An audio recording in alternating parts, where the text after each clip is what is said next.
রে time call দিবানে রে কল তো ধরেন না। হ্যালো হ্যালো, এটা কি আবুল খায়ের নাম্বার? আপনি কি বলছেন? আমি আপনার বিকাশ থেকে বলতেছি। আপনার একটা বাইক জিতেছেন।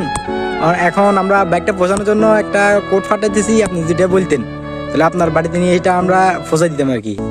কি বলেন বুঝি না। আচ্ছা কি কোড আসবে?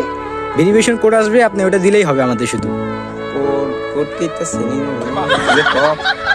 আচ্ছা আপনি ওটা নিয়ে টেনশন করেন না। হ্যাঁ রে কি মেসেজ রে? আসসালামু আলাইকুম কাকা, ভালো আছেন নাকি? ওরে বাতি জানি কোনটা কোনটা যাও? এই সামনে কেন সামনে থেকে ও বাতি দেখো গো সসন আর বলতে বেড়া বল কি মেসেজ আড়া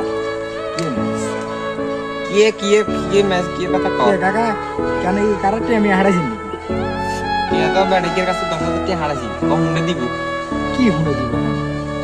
ও এই আমরা তো ঠক মারিছি, আমি বিকাশের কথা নিতেছি। বিকাশে কি এর কুড়িকে হারাইবো আরে কাকা আমরা তো খাইছি কেউ কিন্তু মারি দিছি মা আরে কোন হইছে আপনারা কাকে এটা যেমন এগুলা অ্যাভেলেবল। আয় হায় এ ভাই আর কি করতেছ কিছু করার না, মানে এগুলো লই গেছে বিকাশ। আয় হায়